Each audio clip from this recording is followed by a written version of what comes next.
Hi hello అండి. ఈరోజు నైవేద్యము రవ్వ కేసరండి. అదే రేపు 5వ రోజు దేవీ నవరాత్రుల్లో 5వ రోజైన శ్రీ మహాలక్ష్మీదేవి అండి. సో రవ్వ కేసరి అనేది ఏ విధంగా చేసుకోవాలి ఏంటి అనేది చూపిస్తున్నానండి. ఇది కొంచెం మనం రెగ్యులర్గా చేసుకునే రవ్వ కేసరి కన్నా కొంచెం డిఫరెంట్గా ఉంటుంది ప్రాసెస్ అనేది.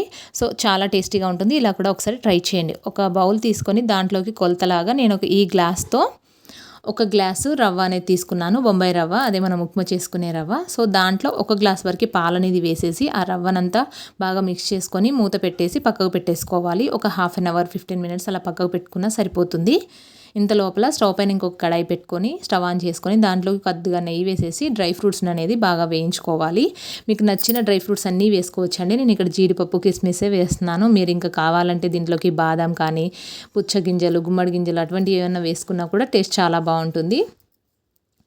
సో దాంట్లోనే ఆ నెయ్యిలోనే మనం ముందుగానే పెట్టుకున్న రవ్వ పాలది ఉంది కదా, దాన్ని కూడా అంతా వేసేసి బాగా మిక్స్ చేసుకోవాలండి. ఆ నెయ్యి అంతా దీనికి పట్టేలాగా ఇంచుమించుగా మనం ఏ గ్లాస్తో అయితే రవ్వ తీసుకున్నామో అదే గ్లాస్ తోటి 3/4 గ్లాస్ వరకైనా నెయ్యి పడుతుందండి. మధ్య మధ్యలో వేసుకుంటూ బాగా కలుపుకోవాలి. ఇప్పుడు ఇలా తడిగా ఉన్న ఈ రవ్వ పాలు పీల్చుకొని తడిగా ఉంది కదా, సో మొత్తం డ్రై అయిపోతుంది.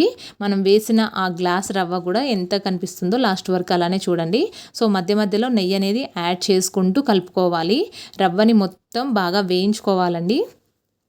చాలా పొడి పొడిగా అయిపోతుంది. మనం ముందుగా రవ్వ ఏ విధంగా వేస్తామో ఇంచుమించుగా అలా పొడి పొడిగా అయ్యేంత వరకు వేంపుతూనే ఉండాలి.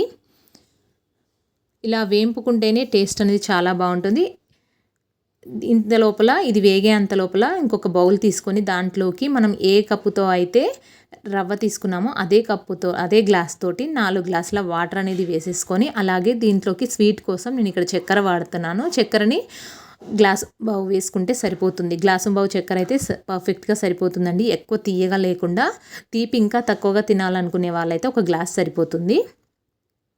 1కి 1 అన్నట్టుగా వేసేసుకోవాలి. చాలా పర్ఫెక్ట్గా సరిపోతుంది. తీపి ఎక్కువగా కావాలనుకున్న వాళ్ళైతే ఇంకా కాస్త పావు కప్పు వేసుకోవచ్చు. దీన్ని బెల్లంతో చేసుకోవాలంటే కూడా బెల్లాన్ని కూడా కరిగించి లాస్ట్లో వేసుకోవచ్చండి. సో ఇదంతా బాగా వేగిన తర్వాత దీంట్లోకి 1 స్పూన్ వరకు శనగపిండి అనేది వేసుకోవాలి. శనగపిండి వేయడం వల్ల టేస్ట్ అనేది ఇంకా బాగుంటుంది. ఒకసారి ఇలా ట్రై చేసి చూడండి, టేస్ట్ మీకు కూడా నచ్చుతుంది. ఇలా అంతా పొడి పొడిగా అవుతున్న కొద్దీ మనం నెయ్యి వేసుకుంటూ బాగా మిక్స్ చేసుకోవాలి. ఇక్కడ నేను ఫస్ట్ వేసినప్పుడు ఎంత ముద్దగా తడిగా ఉందో, ఇప్పుడు మనము ఇలా వేయించుకోవడం వల్ల ఎంత పొడిగా అయిపోయిందో చూడండి. ఇలా ఇంత పొడిగా అయ్యేంత వరకు వేంపుకుంటూనే ఉండాలండి. మధ్యలో ఆపేస్తే అది మాడిపోతుంది మన రవ్వ అనేది. సో ఈ విధంగా గట్టిగా కలుపుతూనే ఉండాలి. ఇంచుమించుగా 20 మినిట్స్కి ఎక్కువనే టైం తీసుకుంటుంది ఇలా వేయించుకోవడము అన్ని ప్రాసెస్ అంతా కూడా. తర్వాత మనము చక్కెర వేసి కరిగించుకొని పెట్టుకున్న వాటర్ని కూడా యాడ్ చేసుకొని ఎక్కడ ఉండలనేవి లేకుండా చూసుకుంటూ కలుపుకోవాలి. మనం ఎంతైతే నెయ్యి వేసామో ఆ నెయ్యి అంతా వదులుతూ పైకి తేలుతుంది, ఉడుకుతుందన్నమాట.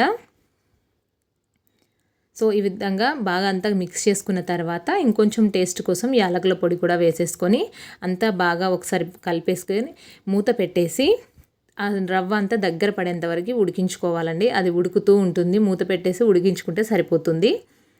ఈ విధంగా అంతా దగ్గర పడిన తర్వాత ఒకసారి అంతా బాగా మిక్స్ చేసేసుకొని మనం ముందుగానే వేయించి పెట్టుకున్న డ్రై ఫ్రూట్స్ని కూడా వేసేసి అంతా ఒకసారి బాగా మిక్స్ చేసేసి మళ్ళీ మూత పెట్టేసుకోవాలి.